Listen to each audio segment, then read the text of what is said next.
Today we're going to go over all the ins and outs of how to travel on an airline with firearms. I've been flying quite regularly over the last several years for a lot of pistol competitions and occasionally for some various training. Obviously, you go to a pistol competition or a firearms training, you have to bring your gun. So I kind of think I know the ins and outs of how to do this pretty well, and I'm going to explain that to you. First thing you need to make sure you know is the laws of your travel destination of that particular state. Whatever state you're going to go to, make sure you know their laws, because as soon as you get off that airplane, those laws apply to you. Now, the laws vary quite a bit state to state, and some of the penalties can be very harsh. A good example of that is a couple years ago, I went to the Bug Match Nationals. Bug Match stands for backup gun. So I was shooting a little Glock 26. This was at the Smith & Wesson headquarters there in Massachusetts. And I would say that state wrong, Massachusetts. Anyway, they have a very strict law against high-capacity magazines. This is a magazine for a Glock 26, 9mm. It's 10 rounds.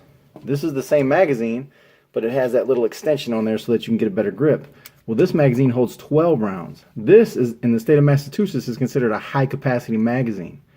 And in that state, possession of high-capacity magazines, it's like, I can't remember exactly, it was either 2 or 3 years mandatory prison time. So if you happen to get pulled over on a traffic stop, police find out you have this instead of this, very possibly you could end up in prison over that.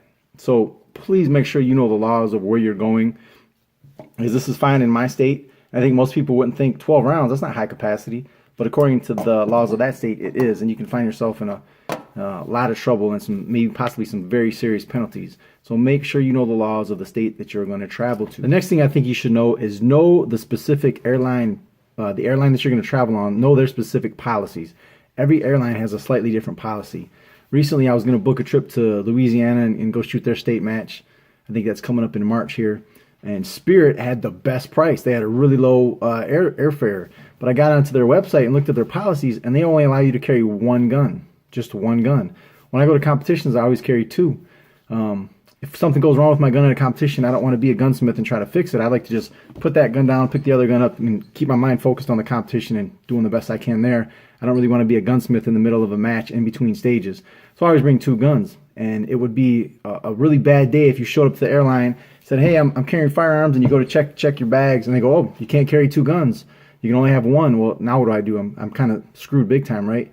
So make sure you check the policies of the airline that you want to fly on.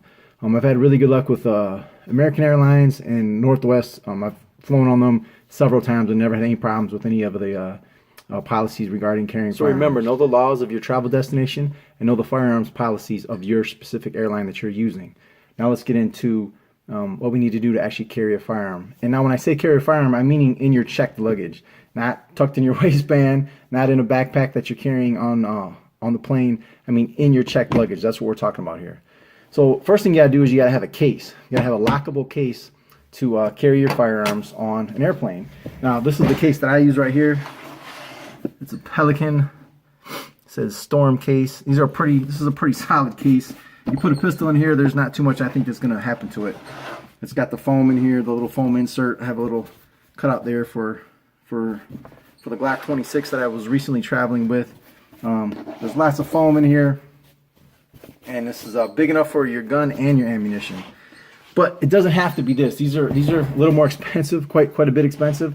But I think for all the investment I have in my firearms and the money I spend traveling, I might as well get a good solid case that's going to protect my guns. But you don't have to get this. You can get one of those really cheap, flimsy plastic cases. It just has to be lockable. And by lockable, I mean this. You see how that right there? There are little holes here in the case that allow me to actually put a lock on it. If you had a cheap plastic case that just had some like clips that clipped it shut, that's not lockable. That's not going to work. It has to be lockable. So you can get a cheap, probably $25 little case that'll work just fine, or you can get something a little bit better like I did if you're going to travel a lot and protect your firearms. But it has to be lockable. Next thing is the guns have to be unloaded. Now when I get up there to check in, I've had times where the person at the counter wanted to see the gun. They wanted to see that the gun was unloaded. They've asked me questions like that. Other times people have just asked me, hey, is it unloaded? I say, yeah, and they don't even want to see the gun. But definitely make sure the gun's unloaded. Again, you're getting on an airplane. I mean, those are going to be, you start breaking certain rules and regulations, and it's not going to be an airline policy. Some of those things are going to be federal laws. So don't get yourself in trouble. Don't have a loaded gun in your case. Make sure the gun's unloaded before you ever get to the airport. Don't be at the airport and be the guy that's got a hot gun and you're taking magazines out and you're racking rounds out, you know, why all these people are standing behind you waiting to check in. That probably wouldn't be a good situation. So make sure your guns are unloaded before you ever get to the airport. You can also carry ammunition in the same case, but your ammunition has to be in, sometimes they say the original container, which would be like the original little cardboard box that most ammunition comes in, or something like this, something that people that reload carry their ammunition in something like this. Basically, the container just has to hold ammunition individually. So, you know, each individual bullet has to have its own container. You can't show up with like, you know, like a bag of bullets stuffed in the bottom. That's not going to work. It can't be transported like that. Every bullet has to have its own separate, you know, little container, such as a container like this, or if you bought factory ammunition and it's in the factory box, that works fine too. So this is what I usually do. I take the foam out of the case, and then I put my ammunition here in the bottom, however much ammunition I'm carrying, and then I put the foam back on top, and then I'll go ahead and place the guns on top of that, and then I'll go ahead and we'll go ahead and lock it up. Once you've declared that you're traveling with a firearm, the person at the counter has checked you in, and you've locked your case, the case is going to go in your luggage. It's a good idea to have one of these little luggage locks here. I like the ones with the combination on here, so the TSA agents can get in there and check what they need to check. Pretty much guarantee if you're traveling with a firearm, they're probably going to go through your luggage. But it's nice to have a lock like this so they don't have to cut the lock off. Just a little combination lock. These are real cheap, and that's save you some headaches down the road. Sometimes I have had instances, I think when I was coming back from Florida, the TSA actually wanted me to unlock the gun case, or not unlock it, but rather give them the key, and they unlocked it, and they wanted to look in there. Usually they don't. There's only one time that I've had that happen. But generally, once I declare it at the front desk where I'm checking in, like, nobody ever bothers the gun or needs to look at it or anything like that. There's only one time that happened. I don't know why. They didn't tell me why. I really don't care because I wasn't doing anything wrong. But that can happen too, so don't panic if they ask you, like, hey, where's your lock? We need to look in that gun box and see what's in there. No big deal. They've done it to me before. So once you get checked in, you get on the plane, you fly to your destination.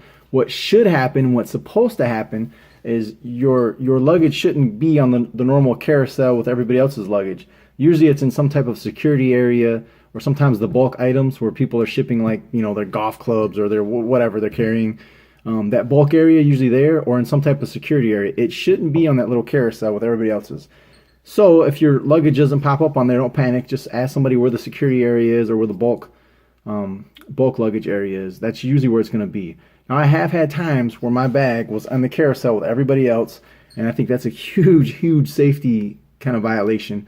I mean, I got this bag with this big red tag on it, and I'm sure there's people that know what that means. And if they saw my luggage before I did, because, you know, airports are busy places, they could very easily grab my bag, and now they got a gun, or actually 2 guns and a bunch of ammunition. Pretty simple, right? Just make sure, again, you know the laws of your travel destination. You know the policies of the airline that you're flying on. Make sure you have all the proper equipment you need, like a lockable case like this. If your ammunition is not in the factory packaging, make sure it's in a case like this, and not just in a Ziploc bag like that. And you should have no problem traveling with firearms on an airline.